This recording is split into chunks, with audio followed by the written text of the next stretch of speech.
What's up, y'all? So we've got this new shop truck here, 1993 Chevrolet S10, regular cab short bed, and we just got finished lowering it. It looks so much better. I stole some wheels from my dad off his Impala. I have these spider caps laying around for now, but we really got it closer to the ground, and it rides better actually, and it drives better. The center of gravity is lower. It's a great little combination. So we did a 2-inch drop spindle in the front, and we did a 1-inch drop spring. So that's a total of 3-inch drop in the front. And really, I like to do a spindle first just to make sure that we can retain as much of the suspension movement and travel as we can to keep that ride where we want it. We also put new drop shocks on it, so that kind of wrapped up the front. If you come back here to the rear, it also sits good. We wanted a little bit of a hot rod rake. It's kind of what I was shooting for. You can see we kind of got the big and little tires, but we did a 3-inch drop spring and we did a 1-inch drop block. So that's a 4-inch drop total in the rear. And the reason we did that, you know, I like stuff hammered, but this is gonna be our shop truck and we're gonna be using it as a shop truck. So we're gonna be hauling stuff in it. You know, if we got to throw a crate motor back here, whatever it is. And I wanted to be able to keep some of that load capacity and where we're not just bottoming out if we put anything back here. You can see right here, we've still got a little bit of opening right here. These springs and shocks are pretty nice. So I mean, it's got some movement, but it doesn't really bottom out so easily. So again, good hot rod rake, but also retain the ability to be able to haul stuff in this thing and use it as a truck seal. So while we're in here working on this truck, some of the other things we did, you know, we cut the bump stops off so that we wouldn't be hitting them since we lowered it. But we went ahead and checked the brakes, made sure the pads and shoes looked good, adjusted them up. We went ahead and painted the drums while we were at it. They were all rusty. The doors, we actually got a door seal kit. So the inner and outer wipers right here and the whole window channel, and then the actual door weather strip, we went ahead and replaced all those, and then, you know, just did a little bit of cleaning. So this thing had been sitting outside under a tree for a while, so it was pretty dirty, kind of disgusting. So we actually kind of cleaned it off. We had to take and get pretty rough with getting some of the just mildew and moss off of it, but we did that. Kind of just threw a little buffer at it just to kind of clean it up and make it smooth enough where we could wax it, and so threw a coat of wax just for protection. And yeah, this thing is ready to go. Alignment, we got to do that. I'm probably going at some point and get up underneath the chassis and frame, and we'll scuff and we'll prep all that and go ahead and get that frame and suspension components painted black so they look nice instead of just kind of surface rust like they are. You can see back here, one of the things we did to this is we got some Raptor liner, which is the spray and bed liner. We prepped this thing, and that's going to help really protect it, keep it durable. Paint, the factory paint was flaking off, so it just looks a whole lot better as well. You can see you've already used it and got it dirty. We've got a few more things we're going to do to this, more on a cosmetic side, just to make it look a little better, you know.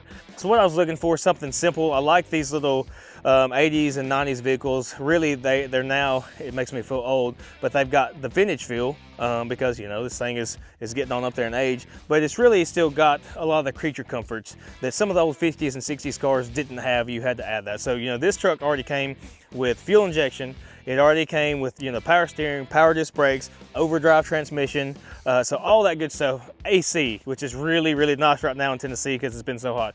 We've already got all that, so all we had to do is lower this thing, get it look how we wanted, and then drive the heck out of it. So it's pretty clean, not bad, but you know, this is actually a factory. It's got 61,000 miles on it. So pretty cool little truck.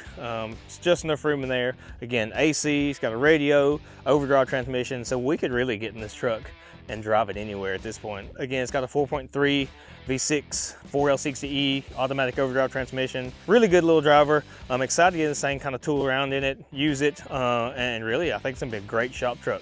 So let's get this thing, go take it for a drive and just see just how it does ride and drive. All right, let's go take a ride in this thing. Look, we're gonna turn this air on, be good to go. So this is kind of our first drive. We haven't even aligned this truck yet. We kind of just rough aligned it, but what I want to do is let these springs settle. So again, we did a 1-inch drop spring in the front and then the 3-inch leaf springs in the back, and there will usually be a little bit of settling with a new spring like that. We'll just tool around in it for a week or so like it is, and then we will go get it aligned, but that way the spring should have time to settle before we get that alignment done.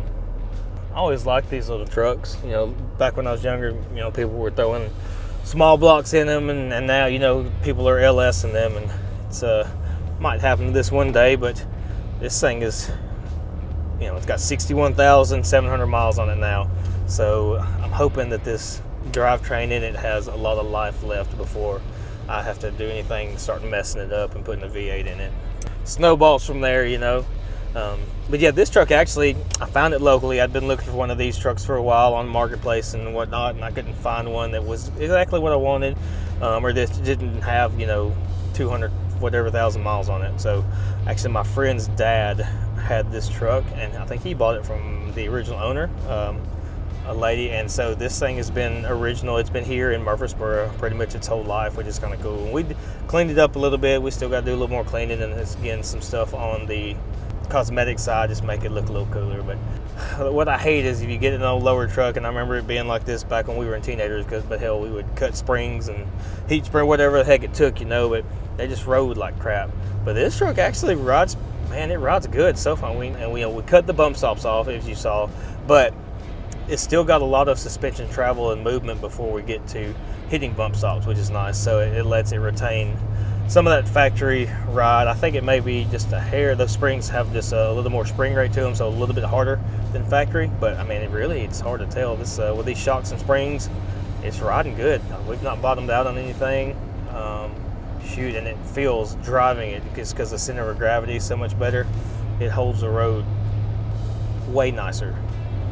Yeah, we're riding in style. And like I said, that's the great thing about these little trucks and cars from the 80s and 90s, that they just have more of the creature comfort. So, you know, we normally have to put in the older vehicles, you know, 50s, 60s cars. I mean, we don't have to do vintage air. I don't have to go get Wilwood brakes for this thing. I don't have to convert it to a Holley EFI. I don't have to get an overdrive transmission. It's already got all that.